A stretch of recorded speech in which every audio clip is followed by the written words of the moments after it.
when you speak, it's not just a few words; it's a whole a course of study. You raise profound issues, but certainly I agree with you that the misappropriation of language, the embargoing of terminology, the withdrawing from public discourse of concepts, ideas, truths that can liberate people is a major tool of tyranny. We know that whenever a dictatorial regime comes into power, the first thing they do is to take charge of the mass media, the radio, the television. They want to be able to control the discourse. So again, you point to one of the critical issues of our time, namely those who are in control of media, of language, systematically strip away from what is presented to the public anything of deeper value. The information that is being shoved down people's throats is only that information which will perpetuate market systems, which will perpetuate a capitalist agenda, which will perpetuate a political agenda. And the true needs of the people are being ignored completely. They're sold into slavery to a system that ironically was supposed to make life easier. You know, when market capitalism first came on the scene, it was supposed to save us time. We were supposed to work less and have more time to meditate, to practice our yoga, to study, to go deeper into ourselves. But now it's become this monster. Now we are slaves to that very system that was supposed to serve us. And I also agree with you. I think it is perhaps the single greatest responsibility that anyone who wishes to be of some kind of contribution here to moving the agenda of humanity forward to a more progressive future, our responsibility is to evolve a new vocabulary, to evolve a new language, to evolve a new terminology, a lexicon of concepts and ideas, so that the ancient wisdom will make sense to a contemporary audience. That, I think, is the single greatest responsibility we have. And unfortunately, I don't see too many people who are gifted at doing that.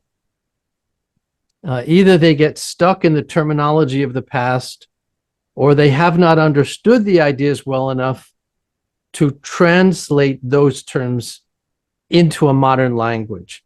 It's very rare. I mean, excuse me, I don't mean to sound, like I'm just praising you, but you are one of the few people I know, and I'm privileged to call you my friend, who has succeeded in finding a way to connect the past and the present through the medium of contemporary language. I mean, I think back, what was it, 30 years when you first gave your first lecture about Arjuna and Dante. The Bhagavad Gita is this profound study of human psychology. And you may have been the first, I'm not sure, but maybe you were the first to reveal the equivalence there. More of that is required. More of that is needed. We are on a new battlefield of Kurukshetra, and we need contemporary tools with which to confront that battle. Nowadays, we have a very weak people who has been habituated, educated in no education. Propaganda. Yeah, everything very superficial, very superficial, very quickly, very quick, very, I mean, mm, everything is deprived of depth,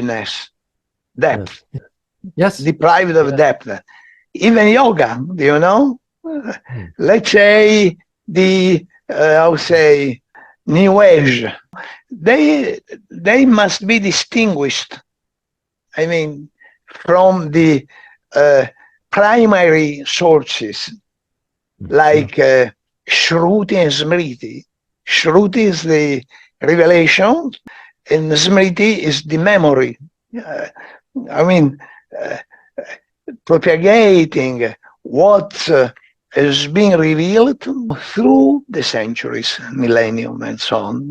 So people don't go to the source, don't go to the where the water is enlivening, you know, is dancing, you know, but they are just drinking in the dead water. So everything has not disappeared, but is appeared in the fake way, in a, I would say, in a falsified, in a way distorted. Saying is the food. They are not nourishing by enlivened food, but by that food. You know, everything is there, but it is not alive. So people are like hypnotized, taking for sure that they have the same things, but those things are not real, are very sophisticated and deprived from the prana, from the living energy. So let's say like that. Universities are not closed down. Churches are not closed down. I mean, food is not disappeared, but everything, you know, is not anymore enlivening. So we have to practice ourselves first, practice ourselves a continuous abhyasa and vairagya. Abhyasa means a perpetual discipline. I mean, just 24 hours a day discipline. Let's say we must speak only truth. It is an exercise, you know, it is a question of a discipline, but we must be like that, because if we speak only truth, you know, conflicts decrease so much, disappear. And Can I ask you, when you're finished, I wish to ask you a question. You're making me think about a question I wish to ask you. Yeah. Shall I ask it now? Yeah, please ask it now. I'm very curious to know, 𝗵𝗫 Avatar, how you, for yourself, navigate this tension between the old and the new. Sometimes it feels to me like a compromise that, you know, in order to be able to communicate in the 21st century, we're obliged to appropriate ideas, cultural references that I may have no interest in that.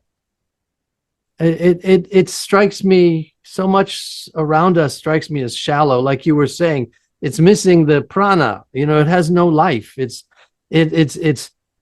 nutritional fast food, it's intellectual fast food, it's spiritual fast food. It's whatever is cheap and easy and quick to digest, and it means nothing. It means nothing. You walk away with nothing. You're not, you have no nutrients in your body, no nutrients in your heart or your mind, and certainly not in your soul.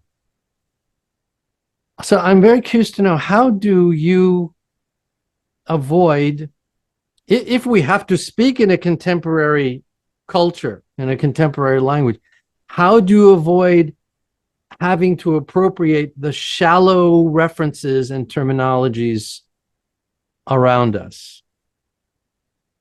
I appreciate very much what you just said, even how you said it, how you using the right words you used, you know. It is exactly the scenery you just described. I may answer to your question. 20 years ago, when I got the opportunity to teach to the university, and it was one academic year that was approved, just, I would say, just a trial. It was, you know, I was trying, you know, the director of the faculty didn't promise me to continue.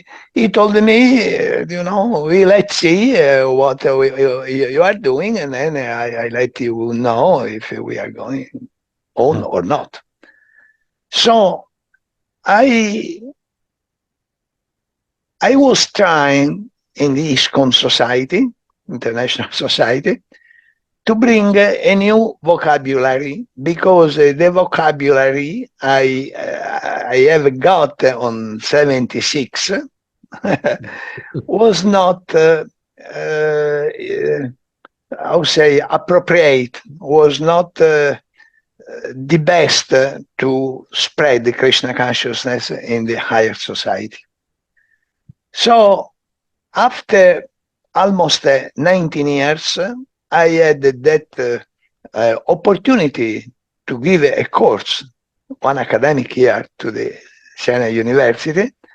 So first thing, I realized, you know, how much our language as Hare Krishna's devotees in Italy, I'm saying Italy, I don't know about other places, was not worth language. It was not possible to talk like that, you know.